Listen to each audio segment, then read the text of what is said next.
ধীরুভাই আম্বানি, রিতেশ আগরওয়াল, ফাল্গুনি নাইরা, বিজয় শেখর শর্মা, এই সমস্ত নামগুলো আপনারা নিশ্চয়ই কখনো না কখনো শুনেছেন, কারণ এই মানুষগুলো কোটি কোটি টাকার মালিক। কিন্তু একটি কথা যা আপনাকে আজ পর্যন্ত কেউ কখনো বলেনি, সেটা হলো এই মানুষগুলো কখনো ঠিক আপনার মতোই জায়গাতেই ছিল, অর্থাৎ খুবই সাধারণ একটি মানুষ, যে মানুষটা বড় হওয়ার স্বপ্ন দেখত। আর এরপরে এমন কি হয়েছে যে এরা এদের জীবনের রুলসটাকেই পরিবর্তন করে দিয়ে ধনী মানুষের লিস্টে চলে এসেছে। কিন্তু আপনি কেন আজও ধনী মানুষের লিস্টে আসতে পারেননি? এর কারণ হলো এই রাস্তার 7টি স্টেজ সম্পর্কে আপনি জানেন না, কারণ এটাই হলো সিক্রেট রোড ম্যাপ যা পৃথিবীর সব থেকে ধনী মানুষগুলো ফলো করে। আর আজকের এই ভিডিওতে আমি আপনাদের ওই রোড ম্যাপটাই দিতে চলেছি। তাই যদি আপনি আজকের এই ভিডিওটিকে শেষ পর্যন্ত দেখেন, বিশেষ করে 7 নম্বর স্টেজটা, তাহলে আমি গ্যারান্টি দিয়ে বলতে পারি আপনি আগামীকাল সকালে উঠে সেই মানুষটা থাকবেন না যে মানুষটা আপনি এতদিন পর্যন্ত ছিলেন। আপনার চিন্তা পরিবর্তন হয়ে যাবে, আপনার সিদ্ধান্ত পরিবর্তন হয়ে যাবে, আর হয়তো আপনার ভবিষ্যৎটাও পরিবর্তন হয়ে যাবে। কারণ এইবার আপনি একটা সাধারণ মানুষের মতো নয়, বরং আপনি একটি ধনী মানুষের মতো মাইন্ডসেটের সঙ্গে আপনি চিন্তা করবেন। আপনি একবার ভেবে দেখুন, আজ থেকে 30 বছর পরে আপনি আপনার একটি প্রাইভেট বিচে বসে আছেন। আপনার কোনো রকমের কাজের কোনো প্রেশার নেই, আপনার কোনো বস নেই। আপনি আপনার মোবাইলে আপনার ব্যাংক অ্যাকাউন্টে লগ ইন করেছেন, আর আপনি সেখানে দেখতে পাচ্ছেন কোটি কোটি টাকা আপনার ব্যাংক অ্যাকাউন্টে আছে। আপনার কাছে বড় গাড়ি আছে, দামি বাড়ি আছে, অর্থাৎ সম্পূর্ণ ফাইন্যান্সিয়াল ফ্রিডম আপনার কাছে আছে। আপনার কোনো রকমের চিন্তা নেই, আপনার উপরে কোনো লোন নেই। তাহলে বলি, হ্যাঁ, এই সবকিছুই সম্ভব, কিন্তু সেটা তখনই হবে যখন আপনি এই 7টি স্টেজকে ভালোভাবে বুঝবেন আর এই প্রত্যেকটা স্টেজের উপরে আপনি কাজ করবেন। তো চলুন আজকের এই সফরটা শুরু করা যাক। আর ভিডিও শেষে আপনারা কমেন্ট করে অবশ্যই এটা বলবেন আজ আপনি কোন স্টেজের মধ্যে দাঁড়িয়ে আছেন। Stage 1, survival mode. এটা হলো সেই স্টেজ যেখান থেকে প্রতিটা মানুষ শুরু করে, অর্থাৎ সকাল 9টার সময় উঠে এরা রেডি হয়ে অফিসে যায়, আর এরপরে 10 থেকে 12 ঘন্টা বসের জন্য কাজ করে। আর মাসের শেষে যখন এদের স্যালারিটা ক্রেডিট হয়, তখন এদের কারেন্টের বিল, ঘর ভাড়া, লোনের ইএমআই, এই সব কিছু পরিশোধ করতে গিয়ে ওই স্যালারিটা শেষ হয়ে যায়। কিন্তু সত্যিটা হলো এই স্টেজটা এই সম্পর্কে নয় যে আপনি এই স্টেজে কত টাকা রোজগার করছেন, বরং এই স্টেজে গুরুত্বপূর্ণ যেটা, সেটা হলো আপনি আপনার টাকার সঙ্গে কি করছেন। কারণ যদি এই স্টেজে আপনি আপনার টাকাকে কন্ট্রোল না করেন, তাহলে জেনে রাখবেন এই টাকা আপনাকে কন্ট্রোল করবে। দেখুন, একটি মানুষ যে প্রতিদিন স্টারবাকসে 500 টাকার কফি পান করে, সে প্রতি মাসে 15,000 টাকার কফি পান করে নেয়, যেটা এক বছরে হয়ে যায় 1,80,000 টাকা। আর এই টাকাটা অনেক মানুষের সারা বছরের স্যালারি। আর এই স্টেজ থেকে বেরিয়ে আসার একটি উপায় আছে, আর সেটা হলো নিজের ইনকামকে অ্যাক্টিভলি বাড়িয়ে তোলা আর নিজের টাকাকে স্মার্টলি ম্যানেজ করা। খরচ কম করার অর্থ এটা নয় যে আপনি গরিবের মতো বেঁচে থাকবেন, বরং খরচ কম করার অর্থ হলো সেই সমস্ত জিনিসের উপরে আপনি কেবল টাকা খরচ করবেন যা আপনাকে ভবিষ্যতে ধনী তৈরি করবে। যদি আপনি 9 to 5 এখন জব করছেন, তাহলে আপনাকে নতুন কোনো স্কিল শিখতে হবে, আপনার সাইড ইনকাম শুরু করতে হবে, যাতে টাকা কেবলমাত্র আপনার জীবন চালানোর জন্য নয়, বরং জীবন পরিবর্তন করার জন্য আপনার কাছে থাকে। আর এখন প্রশ্ন হলো, আপনি কি তৈরি আছেন নিজেকে টাকার গোলাম তৈরি করা থেকে বাইরে বেরিয়ে আসার জন্য? আর যদি এর উত্তরটা হ্যাঁ হয়, তাহলে সেখান থেকেই শুরু হবে আপনার দ্বিতীয় স্টেজ, যেখানে লুকিয়ে আছে আসল জাদু। Stage number 2, the hustle begins. আর এখন আপনি কেবলমাত্র বেঁচে থাকার জন্য নয়, বরং জীবনে এগিয়ে যাবার জন্য কাজ করছেন। আপনি আজ চিন্তা করুন যে 1000 টাকা এক্সট্রা আপনি কিভাবে রোজগার করতে পারবেন। যদি আমি আপনাকে বলি আজ আপনাকে যে কোনো ভাবে 1000 টাকা অতিরিক্ত রোজগার করতে হবে, তাহলে আপনি তার জন্য কি করবেন? আপনি কোনো অজুহাত দেবেন না, কাল করব বলে অপেক্ষা করবেন না, বরং আপনাকে একটা রাস্তা চিন্তা করতে হবে, আর সেটাকে লিখে ফেলতে হবে, এবং ওই কাজটা আজই করে ফেলতে হবে। আপনি আপনার ইনকাম বাড়ানোর জন্য আপনি অনেক চেষ্টা করছেন। আপনি হয়তো ফ্রিল্যান্সিং করছেন, অথবা কোনো সাইড বিজনেস করছেন, অথবা আপনি নতুন কোনো স্কিল শিখছেন, যাতে আপনার ভ্যালু এবং ইনকাম দুটোই বাড়তে পারে। কিন্তু এখানে একটি সিক্রেট আছে। এখানে আসল খেলাটা কেবল টাকা রোজগার করা নয়, বরং মোমেন্টাম তৈরি করা। প্রতিটা 1000 টাকা এক্সট্রা যেটা আপনি রোজগার করছেন, প্রতিটা নতুন স্কিল যেটা আপনি শিখছেন, সেটা আপনাকে ফ্রিডমের আরো একটি পদক্ষেপ কাছে নিয়ে যাচ্ছে।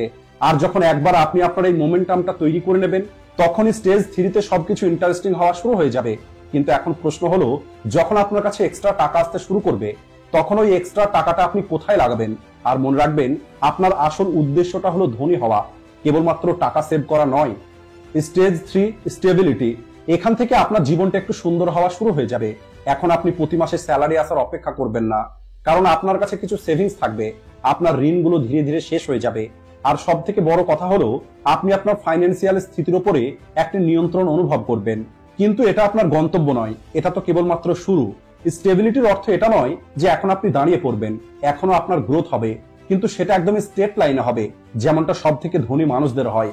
এর অর্থ হলো এখন আপনার কাছে সেই মজবুত ভিত আছে যার উপরে আপনি আপনার আসল ওয়েলথের বিল্ডিং দাঁড় করাতে পারবেন। আর যদি আপনি এখানে দাঁড়িয়ে পড়েন, তাহলে আপনি কখনোই আসল ধনী হওয়া পর্যন্ত পৌঁছাতে পারবেন না। আপনি কেবলমাত্র একটি আরামদায়ক জীবনে বেঁচে থাকতে পারবেন।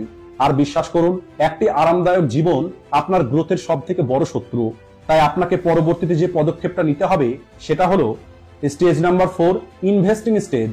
এখন আপনি এটা বুঝতে পারবেন যে কেবলমাত্র সেভিংস দিয়ে আপনি ধনী হতে পারবেন না।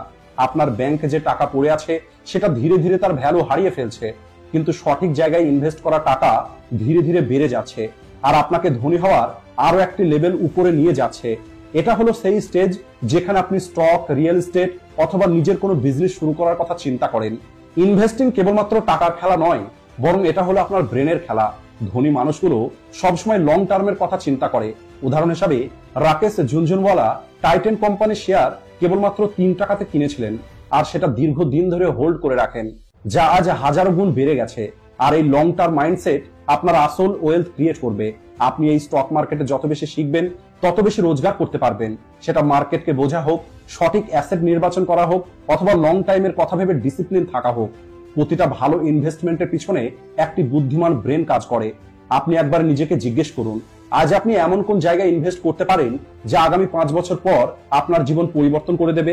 সেটা হতে পারে কোনো স্টক, কোনো একটা স্কিল বা নতুন কোনো একটা আইডিয়া। কারণ স্টেজ 5-এ আপনার ইনভেস্টমেন্ট আপনাকে আসল রিটার্ন দেওয়া শুরু করবে।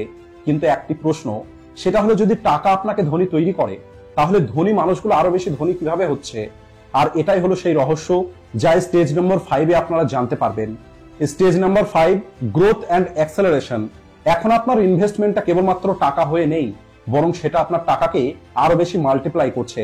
আপনার প্যাসিভ ইনকাম বেড়ে চলেছে, আপনার টাকার উপরে কম্পাউন্ডিং এর জাদু কাজ করছে। আর প্রথমবার আপনি এটা বুঝতে পারছেন যে সত্যিকারের ধনী কি রকমের দেখতে হয়।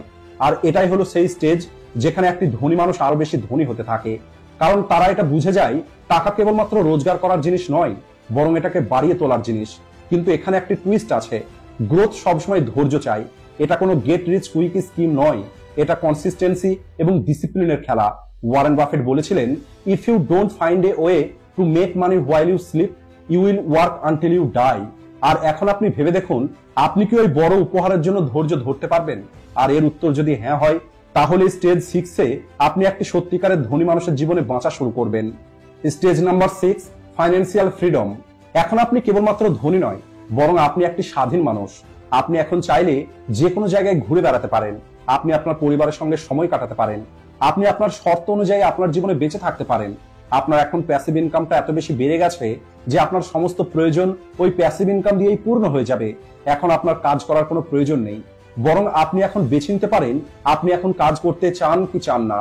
আর এটাই হলো আসল ধনী হওয়ার অর্থ, যখন আপনি কেবলমাত্র টাকার জন্য নয়, বরং আপনি কেবলমাত্র আপনার প্যাশনের জন্য কাজ করবেন। কিন্তু এখানে একটি কটু সত্য কথা আছে, আর সেটা হলো ফাইন্যান্সিয়াল ফ্রিডম কেবলমাত্র টাকার কথা নয়, বরং এটা হলো চয়েসের কথা। আপনি যত বেশি টাকা রোজগার করবেন, তত বেশি চয়েস আপনার কাছে থাকবে। আপনি একবার নিজেকে জিজ্ঞেস করুন, যদি আপনার জীবনে টাকা কোনো সমস্যা না হতো, তাহলে আপনি আপনার সময় কিভাবে কাটাতেন? কারণ স্টেজ 7 কেবলমাত্র আপনার জন্য নয়, বরং অন্যদের জন্য কাজ করবে। 7 নম্বরের স্টেজে গিয়ে আপনি কেবল আপনার জন্য নয়, বরং আপনি আপনার পরবর্তী প্রজন্মের জন্য ধনসম্পদ তৈরি করবেন। আর এটাই হলো সেই জিনিস যা একটি আল্ট্রা রিচ মানুষকে অন্য মানুষগুলোর থেকে আলাদা তৈরি করে। ধীরুভাই আম্বানি কেবলমাত্র নিজের জন্য বিজনেস তৈরি করেনি, বরং উনি এমন একটি সাম্রাজ্য তৈরি করেছিলেন যা মুকেশ আম্বানির দ্বারা আরো বেশি বড় হয়ে চলেছে। আর এটাই হলো জেনারেশনাল ওয়েলথের ক্ষমতা। ইলন মাস্ককেই দেখুন, আজ ওনার ওয়েলথ সারা পৃথিবীকে পরিবর্তন করার জন্য কাজ করছে। আর এটাই হলো লেগেসি। আর আপনি কোন লেগেসি ছাড়তে চান সেটা কমেন্টে অবশ্যই জানাবেন। সবশেষে আজকের ভিডিওটি যদি আপনাদের ভালো লেগে থাকে, তাহলে ভিডিওটিকে লাইক ও শেয়ার করতে ভুলবেন না। ভিডিওটি শেষ পর্যন্ত দেখার জন্য ধন্যবাদ।